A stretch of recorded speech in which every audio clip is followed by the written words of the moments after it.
I don't know. I'd say I'm reasonable. Okay, that's completely unreasonable. I'm reasonable. I'm unreasonable. You have no idea just how reasonable I have been. Reasonable synonyms are sensible, rational, practical, fair, appropriate. Fitting, suitable, logical. All things I would definitely say describe me. Do they describe you? Welcome to I'm Reasonable with Zaynab Johnson. I'm reasonable. Hey, welcome to another episode of I'm a Reasonable. How you guys doing? Welcome. Let's see who's in here. Shout out to my moderators in the building. Still I Rise and Shaneria K.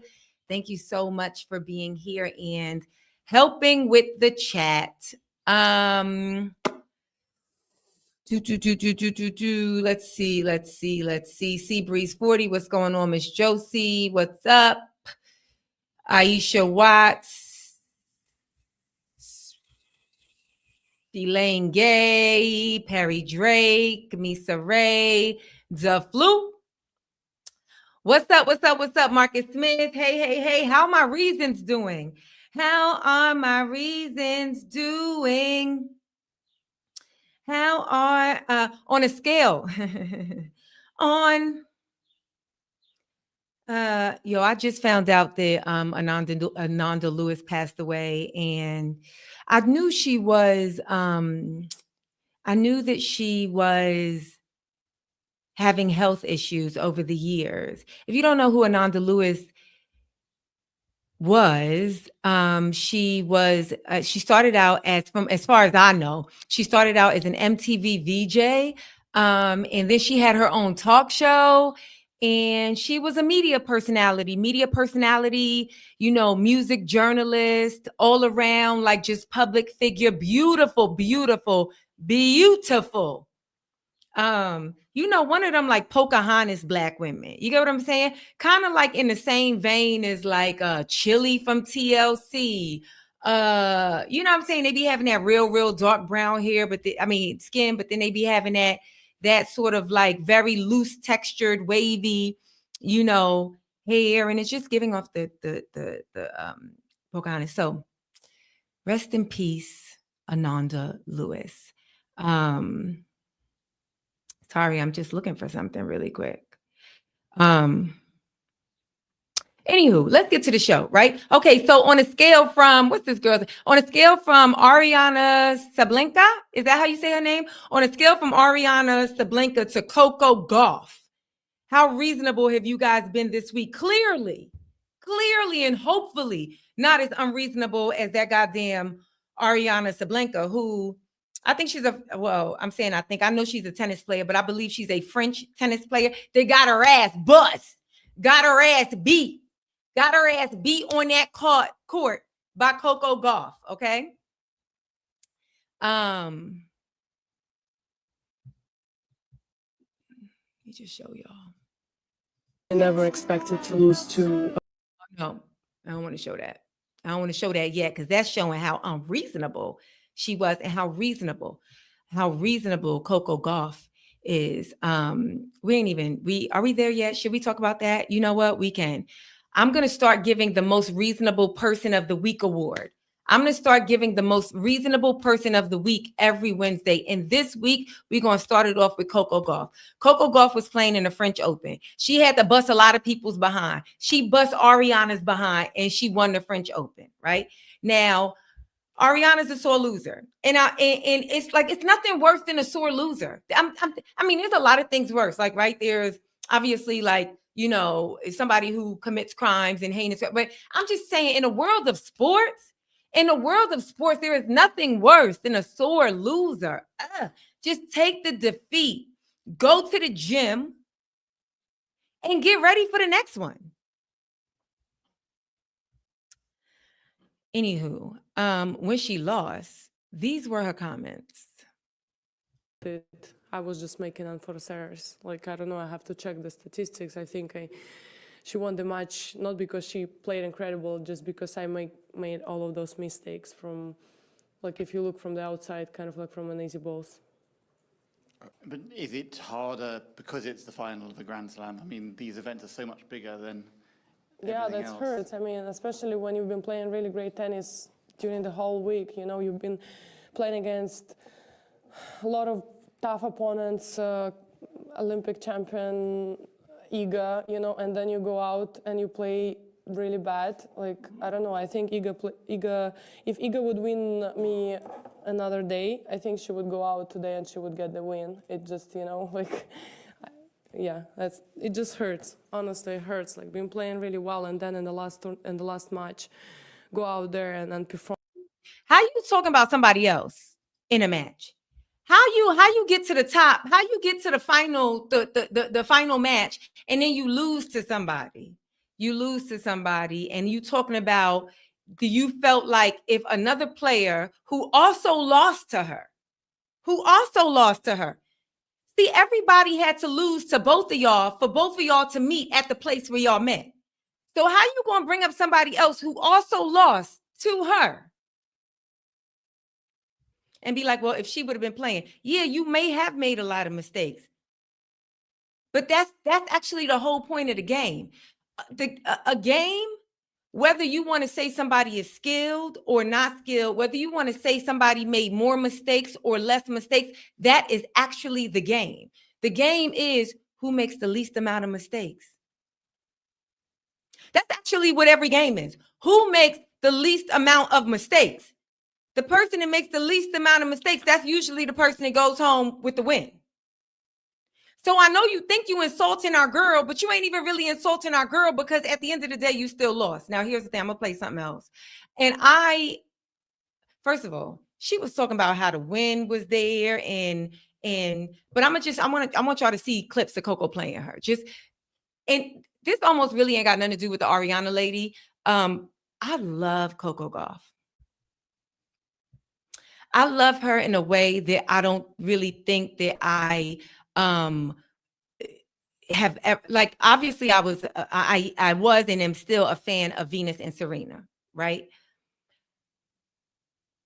I never really got into the Osaka girl. I can't remember her name, but the Haitian and Japanese girl. I never really got into her. But Coco Gauff, I really, really, really like because she just be I was about to talk about the controversy. You ain't even got to talk about the controversy because her game is so, it's like I watch her and I'm like, her body is like, and I don't mean like aesthetically, I mean like the athleticism. Like it seems like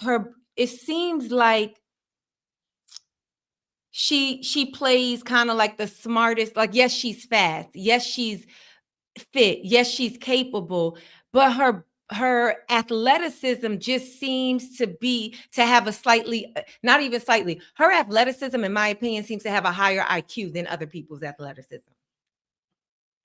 Anywho, I want to show y'all her playing this Ariana, right? On a whole different occasion. As you can see, when they played this match, right? Here's the match that she lost, right?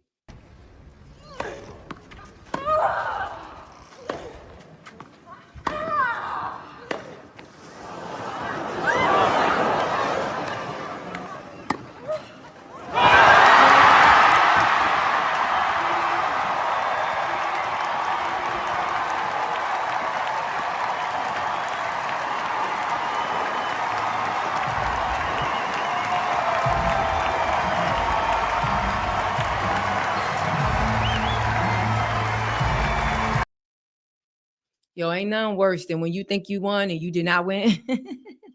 Okay, so you see, the reason why I showed y'all that is not just because that's not even really a good view to see how she, you know what I'm saying, like how she won. That's not the greatest angle, but I just want you to see that she has on a different outfit, right?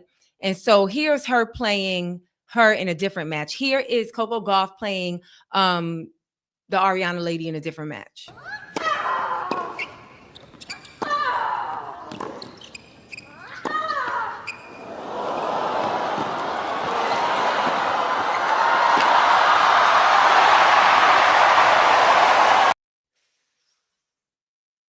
Her athleticism has a higher IQ. I don't care what nobody says. Anywho, so after this lady won after this lady lost the match, then she has a press conference, as all professional athletes do, right? They have a press conference, and the press gets to ask them about what happened, and you're expected to speak honestly. You're expected to speak candidly. Sometimes they ask great questions. Sometimes they ask stupid questions. Sometimes they bring up stuff that ain't got nothing to do with the game you just played, right? I know we talking about tennis. Somebody might be like, I want you to say match. I want you to say match. Shut up. But so she just kind of said the wrong things in her statement. Right now, I'm going to play this, and I'm going to leave it up to y'all to say whether or not. This is the first time I've seen this full video. And obviously this is another user's video. But I don't know if it's, I was like, is this AI? The Grand Slam final. This is not meant to be a prejudice statement. Instead, it stems from my confidence in my own competitive form. I'm ranked. I really never expected to lose to a black player in the Grand Slam final. This is not meant to be a prejudice statement. Instead, it stems from my confidence in my own competitive form. I'm ranked #1 in the world, and I've dominated the entire tour over the past few months. I thought this match wouldn't have any suspense. However, the result is that I lost, and I didn't lose with dignity. She won. Y'all, that cannot be real, right? What professional athlete in 2025 would say that?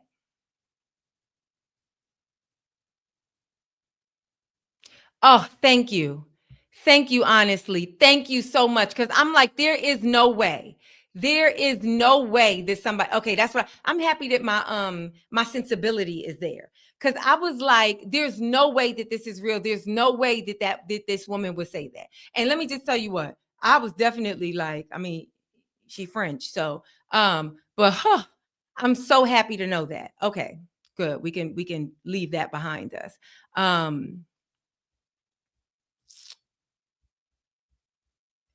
I do want to say this though. Here's the thing, and I do think that most of this is just bad sportsmanship and just hate, and it's not necessarily all built in like racism, right? Like the hate is just like one athlete hating that they lost a match, right? But the part of it that is racist is her bringing in the other player, right? Her bringing in that other player. That is how you can clearly tell, even though it's not overt, even though she never said like that AI, whatever, that fake AI video that I just showed, you can tell that there still is some prejudice here having to do with who she believes she is, the Ariana girl, and who she believes Coco is, especially in comparison to her, right? And I've said this many of times, and then I'm going to leave it at that. I've said this so many times, and I've been in conversation with people who have said this. In the world, it seems like people of color, Black people specifically, have received the short end of the stick when it comes to racism. But if you are a person that believes that racism has not had a detrimental effect on everybody, specifically those that identify as white, those that exist in the world and move in the world as white, and those that exist and move in the world as Black, it has had a detrimental and still has a detrimental effect on us both. And let me just tell you why. Because I would even argue, and somebody might really be upset with this or argue me down with this, but I would even say that it has a worse effect on people who identify as white. And I will tell you why. Because if for generations, Black people are told that they are less than, that they are unworthy, they can do two things, right? They can either choose to believe it and self-fulfill that thing, or they can overcome it, right? So you either it's a net gain or loss, or you overcome it, right? But there's nothing to go below that, right? But the thing about the lie that was told to white people in the sense that they are better than is that the moment they find out they not better than, it's very hard for them to handle it in their world. It completely distorts their worldview. The moment that they were, that's the reason why there's so much work. There's so much work. That's the reason why people, whether overtly or some, or on the low, people buy into and support the system of white supremacy. Because if you have to be faced with the fact that you ain't better, it's very easy to be told that you not, it's very easy to be told that you the worst, and then you find out you the best. That ain't easy. But it's better than being told you the best and constantly having to deal with, at best, you subpar. So it's done a number on both sides, which is why I know we be all wondering, like, it baffles us, right? Why would a white lady, the whole character, why would a white lady bother a little kid selling lemonade? That seems so trivial, right? That seems so small on a scale of things that why would she go and lie about this thing, right? It's because their whole worldview has been fucked. Because the very thing that they have been fed for generations and generations, one day they find out, oh shit, I'm not the smartest. I'm not the most beautiful. I'm not the best simply because of the color of my skin. Oh, wait a second. And you want me to live with this? Why the fuck are you selling lemonade, little girl?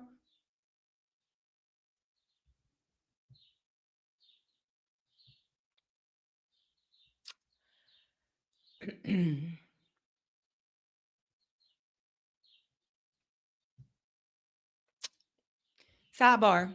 I'm using a webcam to stream. Do you guys like the image? Feel like the image is very clear, right? I actually said that in one of my Baltimore shows when I was working. If you've seen my show, I was working out like before. I don't do it anymore, but when I was doing like my gun stuff, I would say who should have the guns. I would pose the question: if we had to get rid of all our guns, who should keep the guns? And we could only give it to one person in this country, who should have the guns?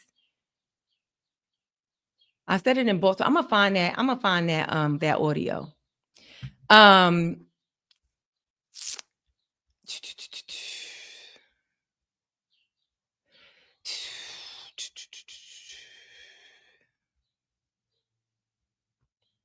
Okay.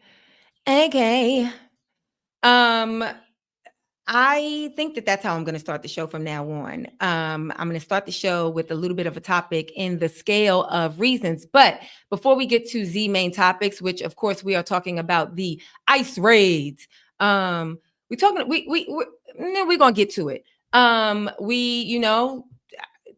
ICE raids in California, National Guard sent to California at the request of Trump, and Mayor Karen Bass was like, who asked for that? Governor Gavin Newsom was like, who asked for that?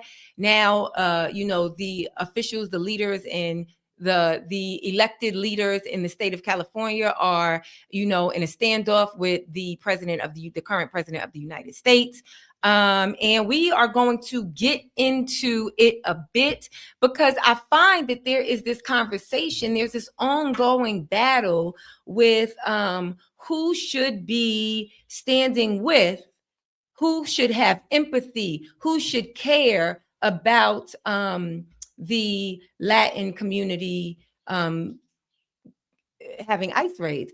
And it's crazy because, meanwhile, that's one conversation, and people ain't really talking about the 12 countries that were put on the ban list for the United States. And they are all brown countries, definitely. Anyway, we're going to get into that. But first, of course, you guys know we got to talk about where you guys can see me perform. You can see me in San Francisco this coming weekend, Friday and Saturday. I will be in San Francisco, California at Cobb's Comedy Club. And then I will be in New York City, June 18th. I will be in New York City at the Village Underground, which is part of the Comedy Cellar. I'll be there for one show at 6 p.m. June 18th. Then June 19th, Juneteenth weekend, June 19th through the 21st, I will be in Baltimore, Maryland at Magooby's, June 27th and 28th, I will be in Tampa, Florida, June 27th and 28th. Then July 18th and 19th, I'll be in Stamford, Connecticut, July 18th and 19th. Stamford, Connecticut at the New York Comedy Club in Stamford, Connecticut. Then I'm heading over to London. I'm doing all crowd work shows, a week of crowd work shows in London, July 21st through the 26th. After that, I will be in Edinburgh, Scotland at the Edinburgh Fringe Festival, July 30th through August 24th, 26 nights of straight shows. Then when I come back to the States, September 26th and 27th, I will be in Philadelphia, Pennsylvania. And then for one night only, I'm going to head over to Boston at September 28th. I'm going to head over to Boston, Massachusetts. I believe I'm at the City Winery in Boston. After that, for one night only, October 10th, I'll be in Washington, D.C. I believe I will be there in conjunction with the American Black Film Festival Comedy Festival. I forget what the actual name of this festival is, but I will be there with some pretty big acts. Then October 17th through the 19th, I will be in West Nyack, New York. October 17th through the 19th, I will be in West Nyack, New York at Levity Live. October 31st through November 2nd, I will be in Cleveland, Ohio. October 31st through November 2nd, Cleveland, Ohio. So if you want to come hang out with me Halloween weekend in Cleveland, then please do so. After that, I will be in Houston, Texas, November 13th through the 15th at the Punchline Comedy Club. I have never been there, but I hear that it is very nice. So Houston, you guys always show me the best love. Make sure you show me this love, that same love in November 13th through the 15th. Then November 21st and 22nd, I will be in Detroit, Michigan, House of Comedy Detroit, I believe, November 21st and 22nd. Then Addison, Texas, that I believe is like the Dallas area. Again, Texas is so big. It's like I'll be going to 3 different cities and it's still like the same area. Addison, Texas, December 5th through the 7th. Then Dayton, Ohio, which will be my last show dates of 2025, I believe. As of now, they will be December 12th and 13th. Dayton, did I say Ohio? I did not mean Ohio. Dayton, Kentucky, December 12th and 13th. Okay, that is the Cincinnati area. If you were wondering, while I have you,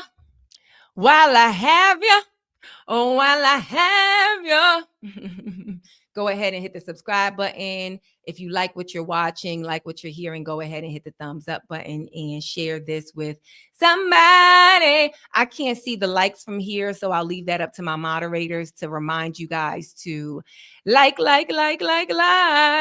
Ooh, I'll see you. Is it Heather? I'll see you in Addison.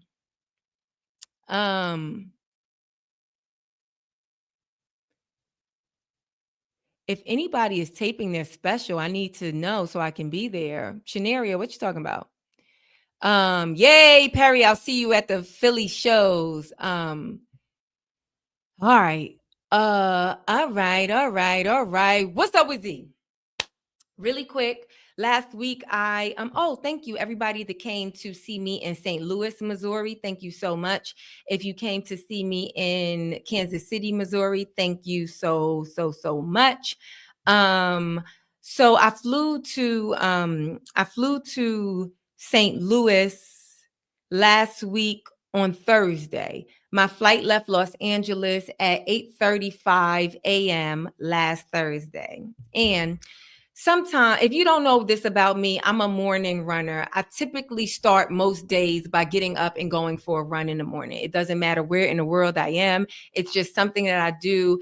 I'm sure that it keeps me kind of like fit and trim, but really for me, it really does like mentally get my day started. First, I wake up, I make salat, and then I go for a run.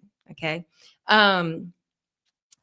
Sometimes, depending on what time my day has to start, my run starts at different times. So because my flight left at 8:35 and I essentially had to be to the airport by 7:30, I decided to get up at 4 o'clock in the morning and go for that run, right? And if you are familiar with sunrise and sunset times in California, the sun was definitely not up. The sun comes up at about 5:40 in the morning here at this point in the year.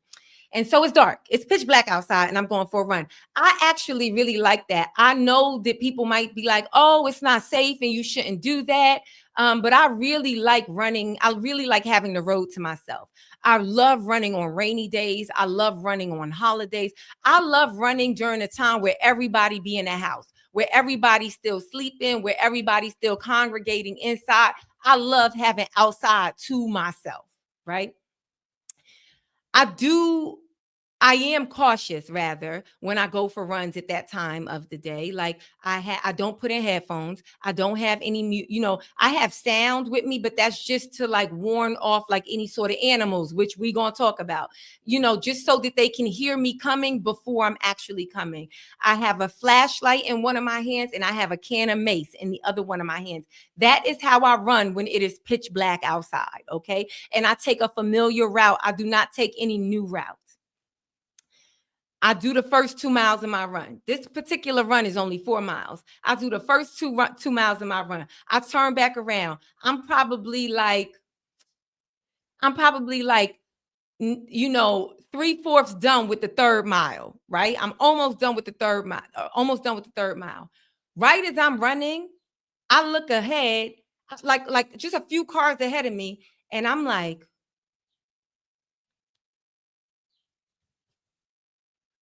is that a coyote?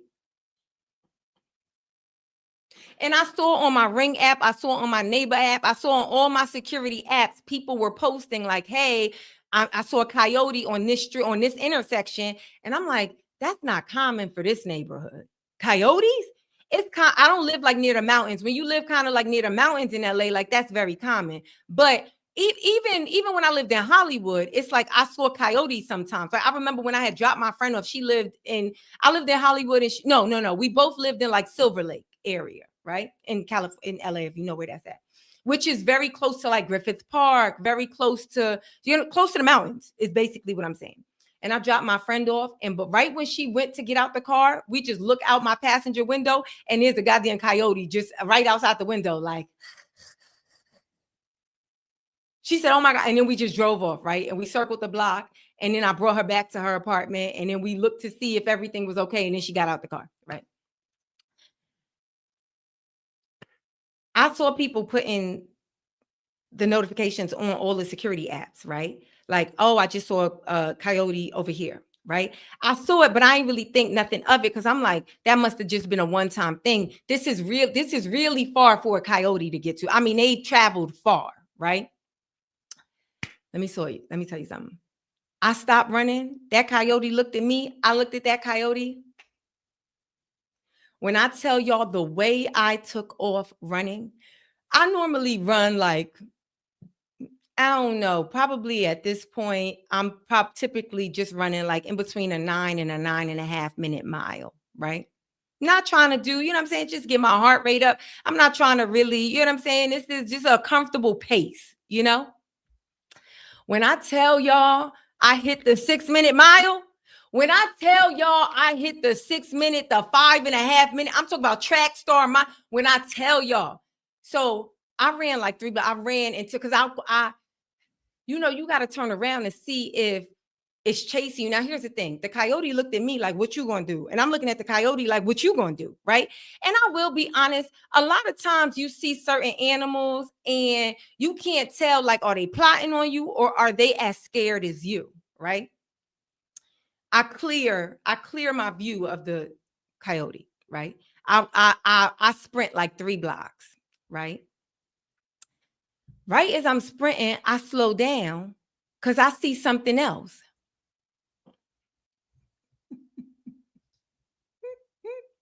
What do I see, y'all? Another coyote. Another coyote, you guys. Not only did I see one other coyote, I saw maybe like 2. So there's one on the side of the street that I'm running on, and then there's one right across the street. And they both looking at me.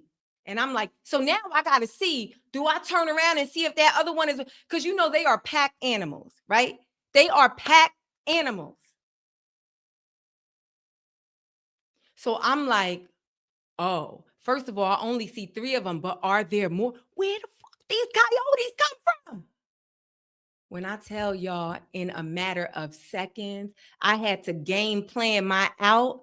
And the way I took off running, and of course, no one in my life had sympathy for me because they was like, why was you out running at 4 o'clock in the morning? I'm like,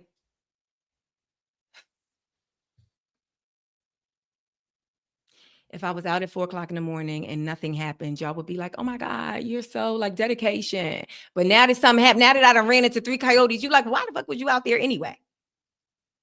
I was out there because it's a priority for me.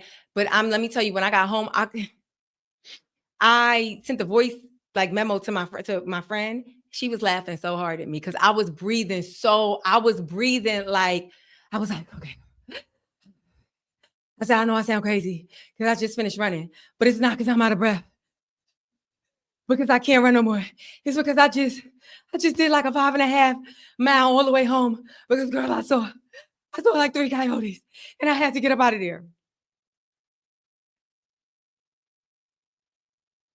I say all that to say, if you're a person that goes to the gym or goes for runs or goes for walks and you keep it at a light pace, you know what I'm saying? You be walking on the treadmill on an incline, you know what I'm saying? You know what I'm saying? On that 12 incline, but it'd be like that 3, you know what I'm saying? Like that 3, 3 miles per hour or whatever it is. I don't know, like whatever that slow, that slow walk. I'm telling you, every so often incorporate some sprints into your workout. You know how they say everybody should be able to do a pull-up.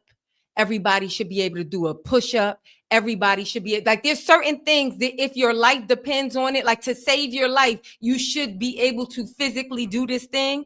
Add a sprint. Add at least like a 1 or 2 minute sprint. Because I think if you could out sprint something or somebody for like 1 or 2 minutes, then you in the clear. So add like a 1 or 2 minute sprint to your regimen just in case. Because that's all I was thinking. I was like, thank God when I be on a road and I'm not running outside because like I don't really know the area or something like that. I be in the hotels, but it's so boring to do like long. Like if I'm just outside and the scenery is beautiful, I could run 5, 6, 7, 8 miles, right? I could run like a long time. But if I'm in the gym on a treadmill, it's like, this is nothing. I'm just looking at a wall. Maybe I'm looking out a window. I can't. So I just be doing sprints. I be doing intervals of sprints. I'm like, thank God I be doing interval sprints because I took off, of course, and then I had like adrenaline like fueling me, right? But whew, I don't think I'm gonna be able to run I don't know. We got to get these coyotes under control. Yeah, that's what's up with me. Okay, let's get into the main topics. Doreen.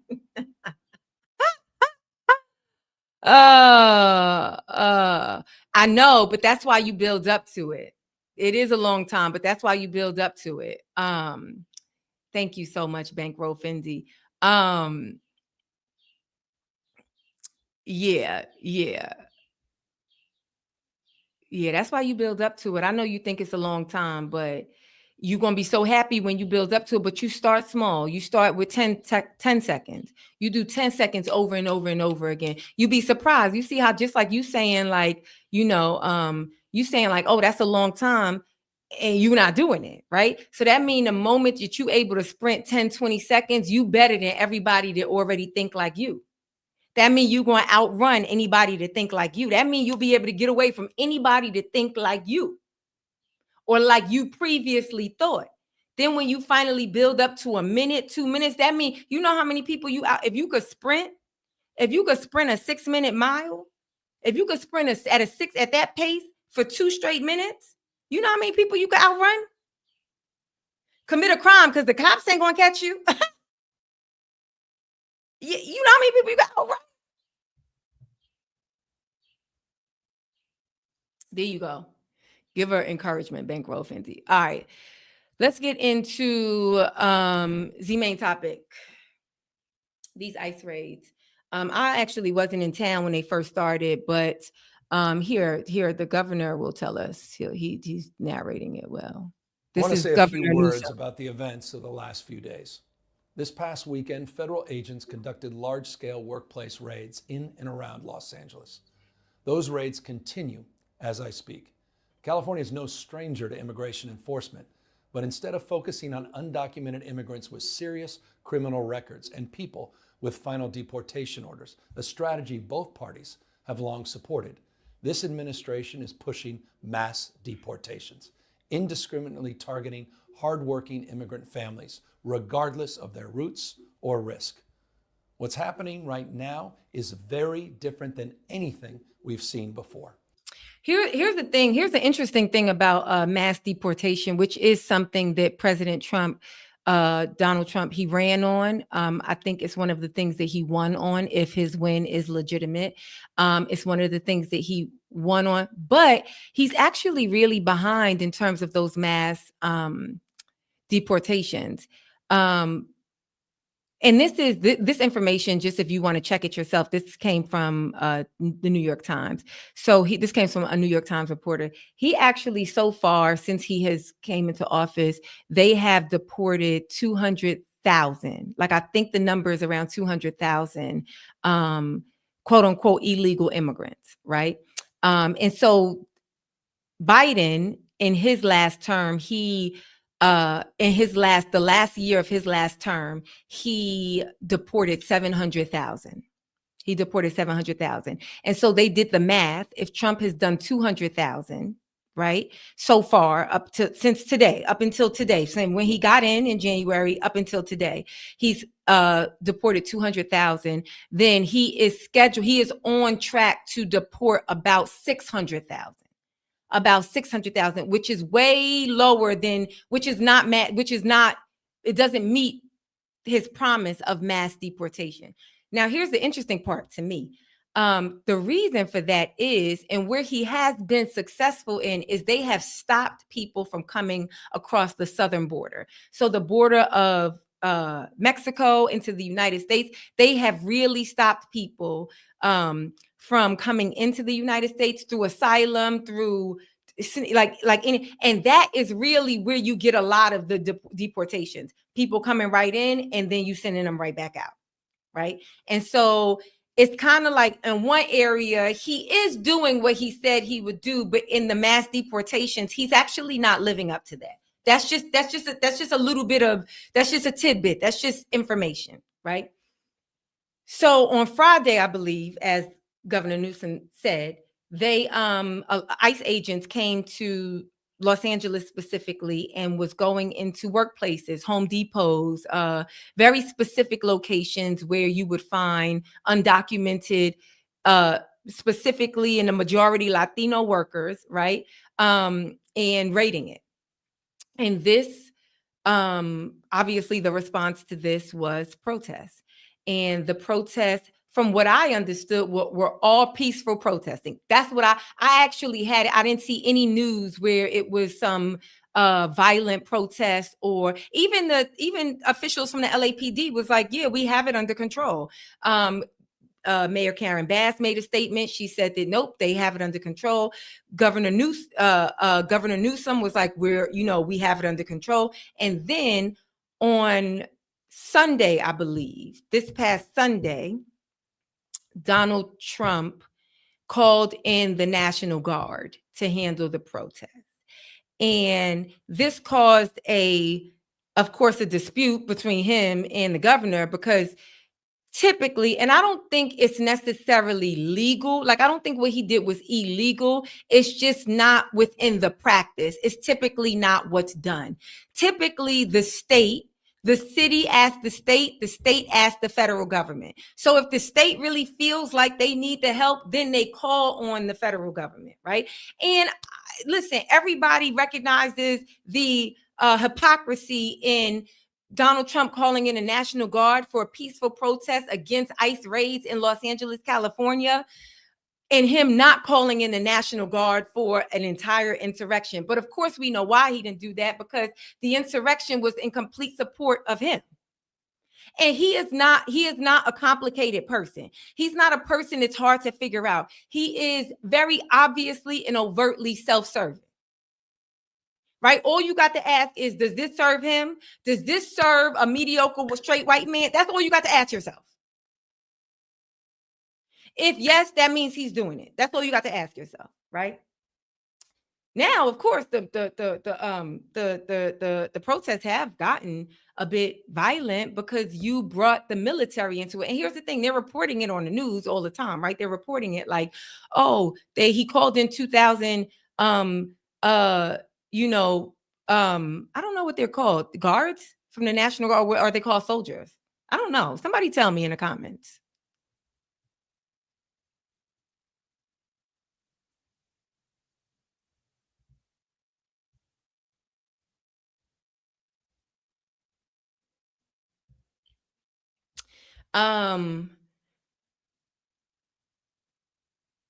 Anyway, he deployed 2,000 of them, but really there's only like 300 of them that are actually outside, because this isn't funny, but my mom, my younger brother called me the other day when I was still in Kansas City, and he was like, "You good?" And I was like, "Yeah, what's up?" And he was like, "Nah, I'm just watching the news and I see what's happening in LA, and I just wanted to check on you." And I'm like, "Oh, okay, thank you." I'm like, "That's not really like, I live close to that, but it's not really like it's downtown LA." It's downtown LA. It's in a very like concentrated area, right? It's in like a very like specific part of the city. In LA, if you know, LA City and LA County is huge, like huge, right? And so then yesterday, my mom texted me.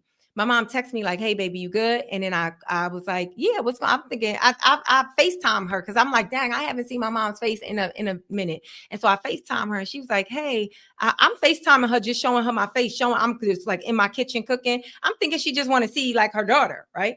And she was like, "I was actually texting you because I'm watching the news and I see what's happening in LA." And so then I turned my phone around and I showed her like outside the front of my house, like all the windows. And I was like, "You see how quiet it is?" And then I opened my front door. I was like, "You see how she was like, "Yeah, it's so quiet." It's like, that's how I remember. I was like, "Yeah," I said, because as much as it is happening and as much as it is not a good thing, as much as it is an awful thing, a very awful thing, it's happening in a very specific part of LA, a small part of LA. It's not that you could, if I don't ever have to go downtown. I almost never go downtown LA. Almost never. Right. And so, and I definitely haven't had to go downtown. So if you don't have to go downtown, if you don't have to pass through downtown, you don't watch the news, you wouldn't even know what's happening. It's not like you just walking out your house in this and like, you know what I'm saying? Like, I mean, I don't know if they hopping out at the Home Depot, and I'm not saying that diminishes things. I'm just saying that if you are unfamiliar with, the way the city is made up, then the news is not going to specify that for you. Right. I've spent a lot of time. Wait, what? No. I was talking about the National Guard. I was not talking about the Marines. I had no idea that the Marines were. Why would why would the Marines be sent to Los Angeles? Don't Marines?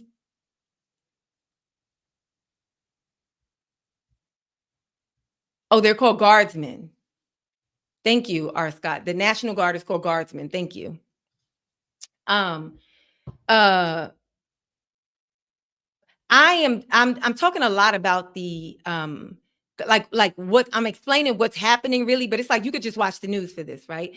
The reason why I actually wanted to talk about it is because whenever things like this happen, there is a natural divide that happens, and it always happens amongst people of color, right? And so there's always this kind of like, there's first of all, Black Americans, we are everyone's biggest ally, right? We're who everyone looks to, right? Whether you like it or not. Whenever anything is happening in this country and in the world, everybody be like, "Well, Black people, y'all gonna help us," right? And so there are now these debates that are happening, I'm sure, out in the world, but also online. And people are taking positions like, "This ain't our problem," or "This very much is the problem." And I completely understand the fatigue of the Black American person, the resentment of the Black American person. I really do. Like to be tired of having to stand in the gap for every other community. I understand that fatigue. As much as I understand it, I still understand that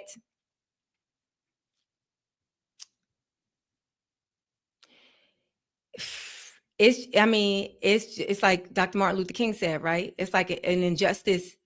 What's the quote? An injustice anywhere is a threat to justice everywhere, right? And so I also understand the people who are making a point. Like, here's the thing: this is everybody's problem.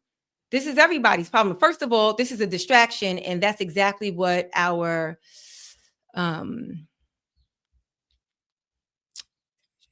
clear, then the borders are said that he wasn't going to do it, because obviously if they did arrest Gavin Newsom, then it would change the narrative, and then it would be about the illegal arrest of a sitting governor. Okay, so just to give that a little bit of oh my God, why am I drawing a blank? A little bit of context, and just so you know, this representative, I did a show with her. I was on a podcast with her a couple of months ago. Anyway, and she gave me her card, and she was like, it was right before the election. And she was like, if you need a visa to get up out of here, make sure you hit me. And I was like, for real? She was like, I probably shouldn't even be saying this. Anyway, so our governor, Gavin Newsom was like, what Trump is doing is wrong, and I'm not going to let it go down. And if he got a problem with it or trying to stop me, I want to see him come arrest me. You know, Gavin Newsom, he know how to put on a show. You get what I'm saying? It's like, if you mess with him, you don't mess with him, and you in California, if you don't really like it, it's like he know how to put on a show. I don't know if I agree with everything he said, but he surely know how to put on a show. This is no shade to Hakeem Jeffries. I also watched Hakeem Jeffries making a statement. I said, God dang, this man. I hate that this man is so boring. I hate that he is so boring, because you shouldn't have to be entertaining you shouldn't have to be entertaining to work for the people, but you kind of do. You don't have to be entertaining, but you have to be an effective communicator.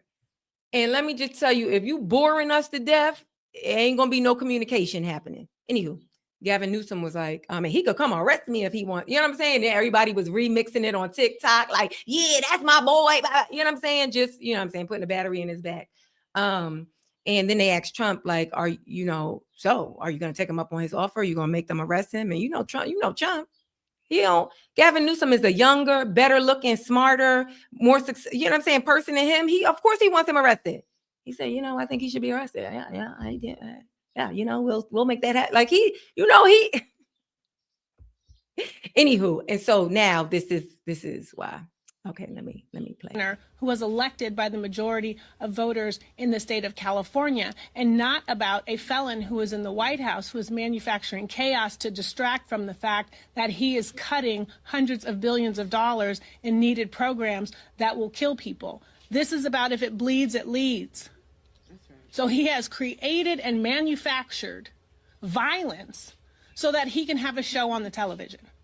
But other people, older people, folks who are disabled, young people are going to be bleeding when Medicaid gets cut, when people are evicted from their homes. There you go. It is all a distraction. It is all a distraction. And let me just tell you, the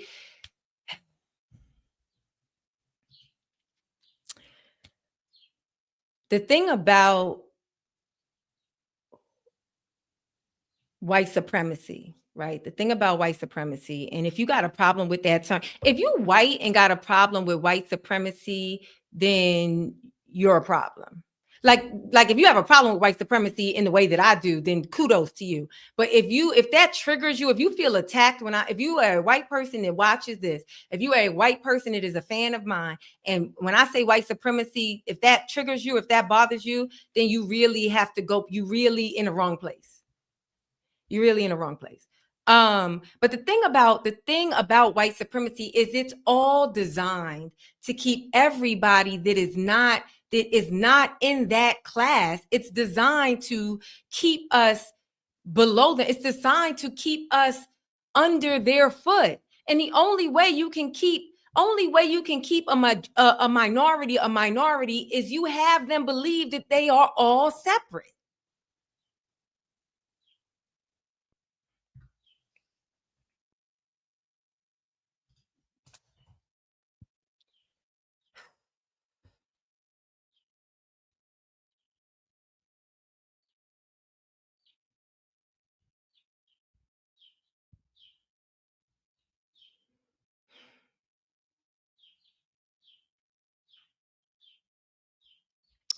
They had the BET Awards this past Monday, and Doechii won for best female rap artist, I believe. And she decided to speak not just about the ICE raids that were happening out. Now that's where the BET Awards took place in very close proximity to where all of this is happening. And so she decided to address it, and as well as Black people in America, Black people around the world, people in Gaza, people in I believe Haiti, maybe the Congo. Address what's happening right now outside of the building. There are ruthless attacks. Hold on a second. We got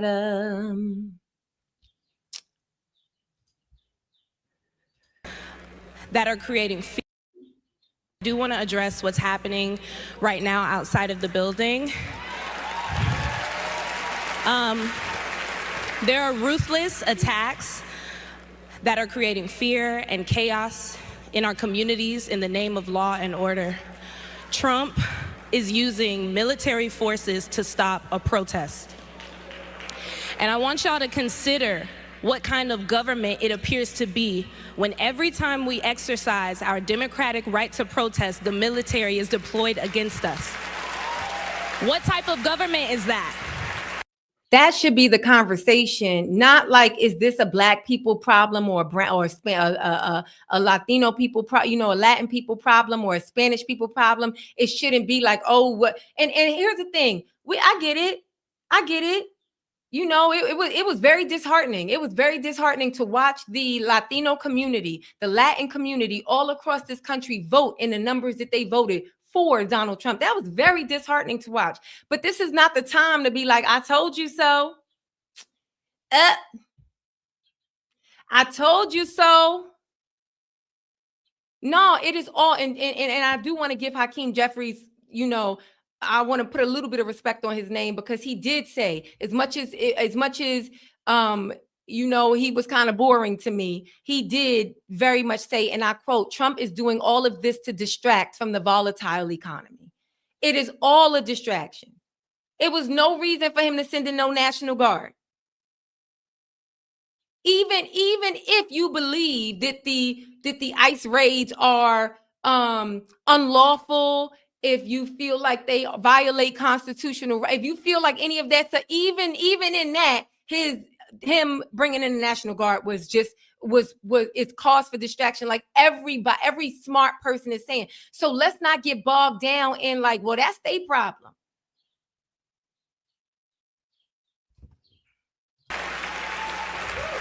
People are being swept up and torn from their families, and I feel it's my responsibility as an artist to use this moment to speak up for all oppressed people, for Black people, for Latino people, for trans people, for the people in Gaza. We all deserve to live in hope and not in fear, and I hope we stand together, my brothers and my sisters, against hate, and we protest against it. Thank you, BET.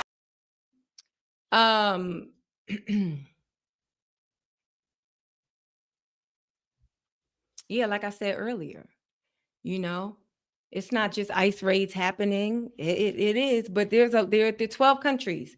What are the 12 countries that are on the banned list? Let's see.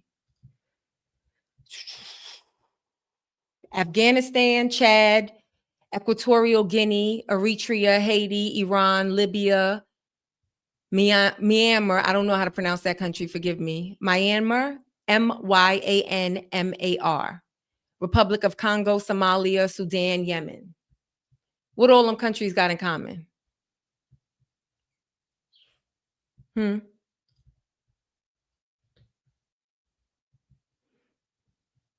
Oh yeah, all of that. All of that. He trying to distract from all of that. Oh wait, I didn't mean to put this. Billy Leslie. He trying to distract from all of that. Like I said, I have seen all sorts of commentary, you know what I'm saying? Like, this isn't my problem. Or, you know what I'm saying? Like I said, Latinos voted in large numbers. That's why I'm bringing up the other stuff. That's why we're showing the other stuff. But I encourage, and then I'll be done with this. I encourage us all to remember the poem that I brought up during Ramadan. You see, I'm wearing my Borders for Equality for Equity shirt, right? This organization, because they fight for people. They fight for immigration rights and things like that, right? And not just Latin, like everything. But this came up when I was at their iftar. What's this poem?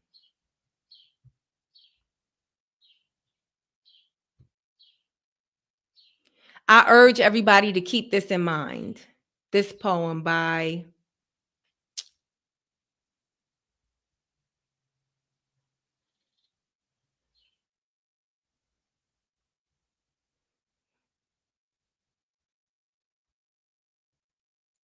bum bum bum. Sorry, it's taking me a little second to find it. This poem by Pastor Martin Nemolier. I don't know if I'm saying his name right, but first they came. Y'all know the poem. First they came. First they came for the communists, and I did not speak out because I was not a communist. Then they came for the socialists, and I did not speak out because I'm not a socialist. Then they came for the trade unionists, and I did not speak out because I was not a trade unionist. Then they came for the Jews, and I did not speak out because I was not a Jew. Then they came for me, and there was no one left to speak for me. That's the equivalent of an injustice anywhere is a threat to justice everywhere. It's the equivalent. That is what's to keep in. Don't look at the specifics. Don't look at the specifics. Don't look at the small thing like, oh, this is a them problem. This is a Arab problem. This is a Middle East problem. This is a Spanish people problem. This is a Black people problem. This is a woman problem. No, it's all of our problem. It is all of our problem. You want to know why? And here's the thing. I am a believer in picking your battle. I'm a believer and we all don't fight the same way. Just because you ain't out downtown right now marching in a protest does not mean that you are not doing something effective. It does not mean that you are not an ally. It does not mean that you don't have empathy and compassion. It does not mean that you disagree, that you don't disagree with what's happening. Ain't nobody saying that. However, I would like to remind you, or everybody listening, and anybody who ever hears this, anyone who ever hears this,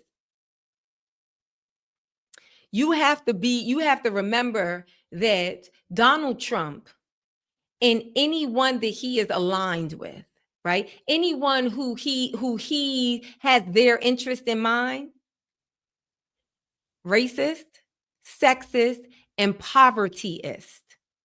Okay? So if you ain't white, if you're not a man, and if you do not have the money, this will affect you in some way, whether it affects you now indirectly or whether it affects you indirectly and later it is going to affect you.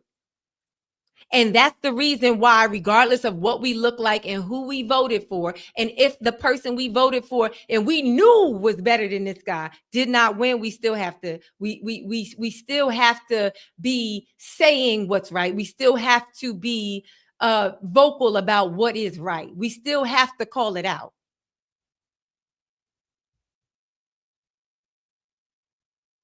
We have to be vocal about stopping him, because today is the little Spanish man in front of the Home Depot. And tomorrow, you don't know who it's going to be. You don't know if it's going to be your grandfather for whatever reason. Okay.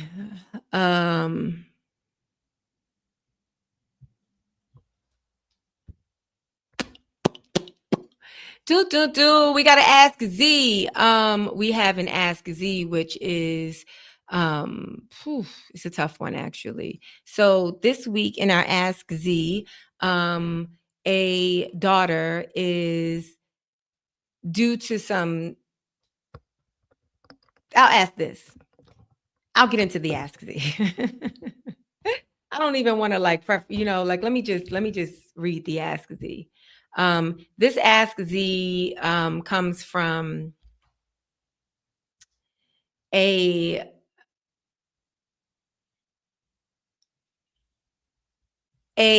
return, watcher, listener. She's actually written in before, and I referred to her as Nola Darling before. And I'm going to refer to her. I've given her the pseudonym of Nola Darling again. And it's funny because when I saw her email come, when I saw her Ask Z come through, as soon as I saw her name again, I was like, ooh, I'm gonna call her Nola Darling. And then I was like, and then she wrote, I wrote in and I was like, oh, I knew I saw this before. And I knew I named her Nola Darling for this very same reason. Anywho, hi Zainab, I hope you're doing well. This is not my first time asking you if something is reasonable. Today, I have a long question and I'm asking because I need all the guidance that I can get. I'm sorry if it's a bit choppy. English is my third language. Wink. Okay, so me and my parents are not on good terms. It's been 5 years since me and my dad have spoken, and it's mostly because he is a violent narcissist and he's emotionally immature. Growing up with my parents was Growing up with my parents were really hard because my dad had anger issues and could never admit when he was wrong, and my mom was just a very submissive and silent wife. 5 years ago, I left my parents' house when I turned 19.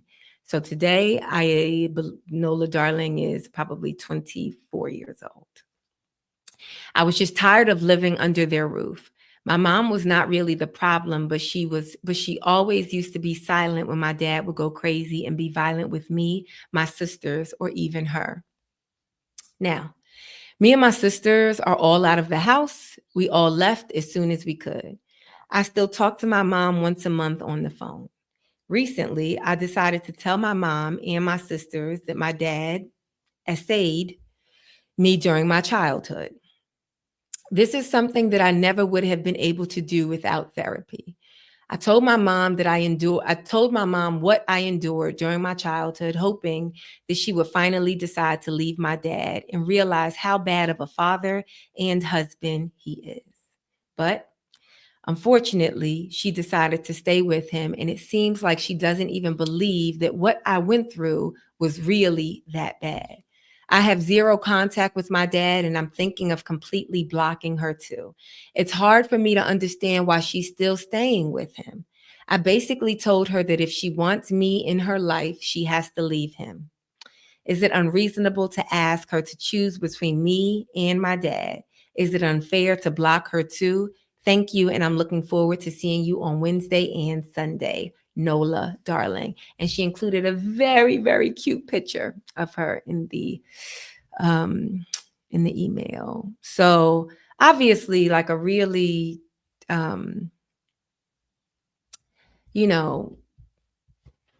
sad Ask Z that has a few parts, right?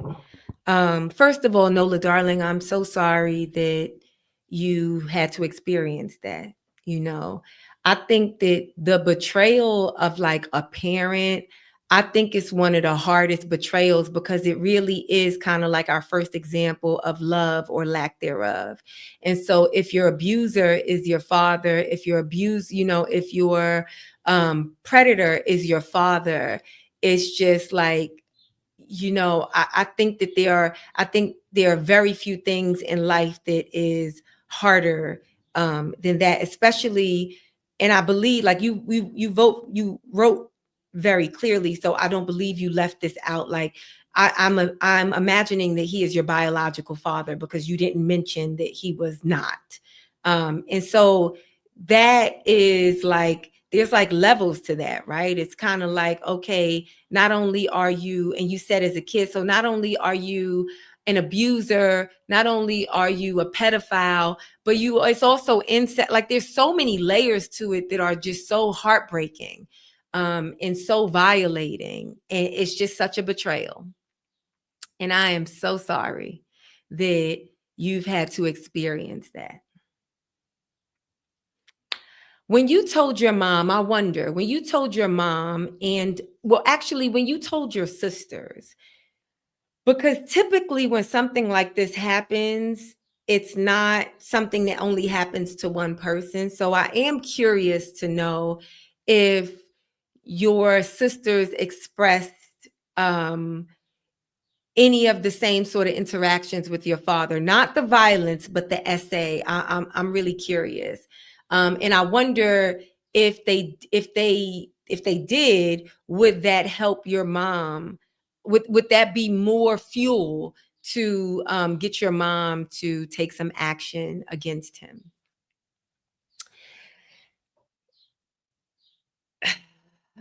I also want to say that I'm glad that you're in therapy. And now I will answer your question. Sorry, because this is so sad, to me. It's so unfortunate to me. But is it reasonable for you to ask your mom to choose between you and your dad?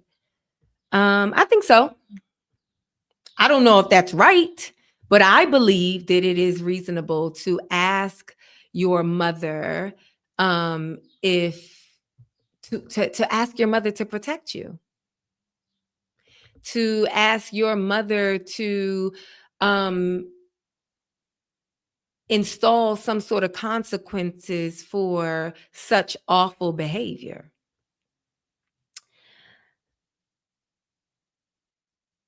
I don't think it's reasonable. I don't think it's unreasonable at all for you to ask for your mom's, I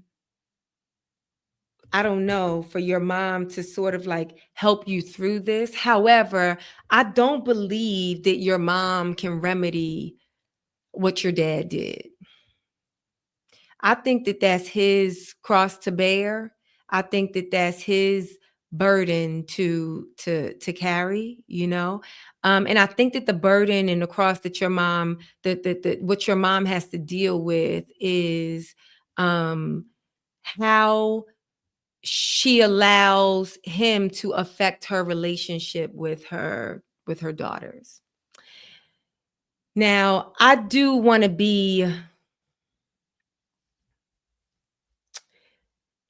I don't want to talk about this without pointing out what I know a lot of people, what to a lot of people might be obvious and things to consider. Although, let me be clear, it doesn't make it okay, right?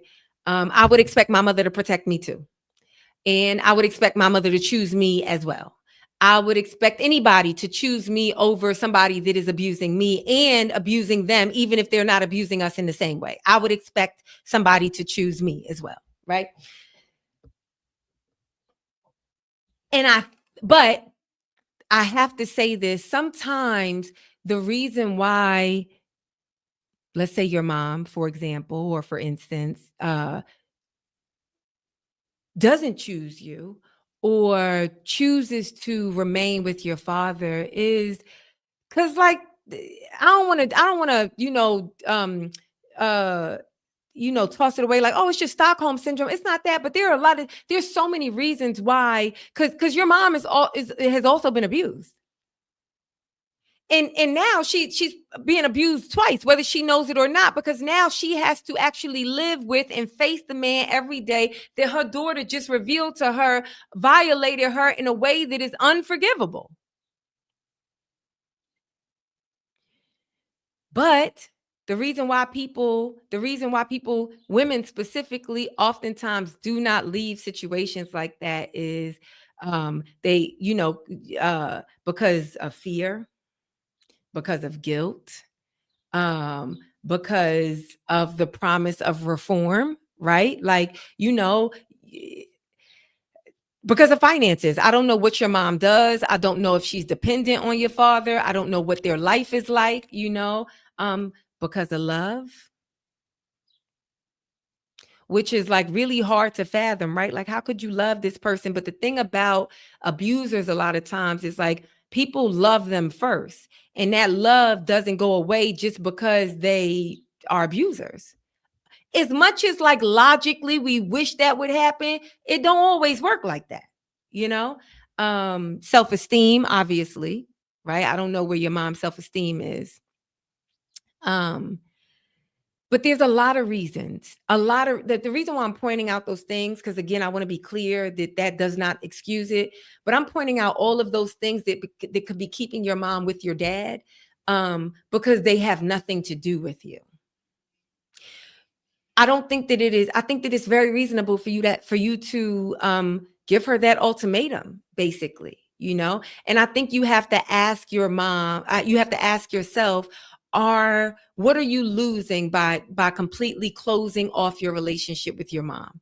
You have to ask, what are you gaining by having open communication with her, and what are you losing? And then you have to ask yourself, I don't know, but you have to ask yourself, is it worth it?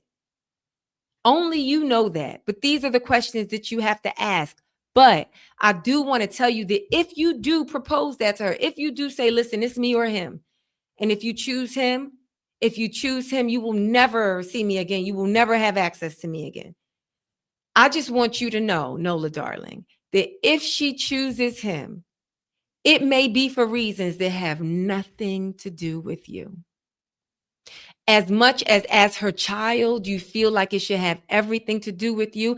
I think the thing that sometimes it's so hard to grapple with is that parents are people, and they were people with all of their shit before they ever became parents. And I think that we believe as children that when you become a parent, you automatically, like, that parental thing automatically supersedes everything in your life. And as much as the child, you wish that were the case, it's just not. It's just not. You know, I don't know how. I don't think that your mom has a solid ground to stand on, because like you said, he's been abusing her and your sisters, at least in terms of physical abuse, being violent, and that you said that this has been happening for years, so much so that as soon as y'all had to get out the house. I'd say, and it's going to sound crazy, so forgive me, because again I'm not trying to diminish this, your mom's still trapped. That's the beautiful thing about him only being your father and not your mom's still trapped. For whatever reason. I don't know if it's because of fear, guilt, because she feel like, well, this is the only way he is a monster. And the only way I could make him be a small monster versus a big monster is if I stay here and keep my eyes on him. I don't know. Or if your mom is completely financially dependent on him, if your mom ain't got no esteem, and maybe your father knew that when he first met her and chose her. Like, I have no idea. But I do say, yeah, if that's what you need to do, if that's what's going to make you feel protected, if that is what is going to make you feel protected and ultimately allow you to, move forward and thrive in life, is for you to be like, listen, I can't have no parts of this and nothing connected to this. And so you either got to decide, are you going to break ties with me or break ties with him? If that's what you got to do, then you got to do it. And I think that it is reasonable. I think it's absolutely reasonable. But I just want to, I just want to say to you, forget your mom, man, forget your bum ass father. I want to say to you that whatever she decides, that's her burden to carry, and it's his burden to carry. It's no reflection of you. It's no slight to you. That's they shit. That's they shit.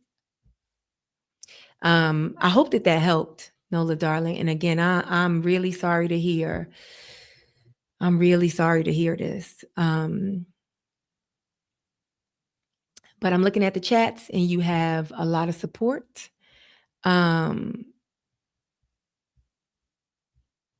And Still I Rise posted the National Estee Hotline. If anybody needs it, I'm sure that so many people have or are dealing with a story the same as this or similar. So thank you so much, Nola, darling, for being, open enough and courageous enough for sharing it with all of the reasons, all of the Zens. We appreciate you, and we are virtually hugging you wherever you are in the world. All right. Well, that is it for this episode of I'm Reasonable. You guys, thank you so much for tuning in. Of course, if I'm coming to a city near you, get those tickets. Okay. Like I said, this weekend I will be in San Francisco at Cobb's Comedy Club, San Francisco Cobb's Comedy Club. And then next week I will be in New York City and Baltimore. So make sure you guys get those tickets. Shout out to Still I Rise for moderating the chat, Shanaria K for moderating the chat, and everybody else that tuned in and stay tuned. I really, really appreciate you guys. Until Sunday, you guys stay reasonable. Okay. All right.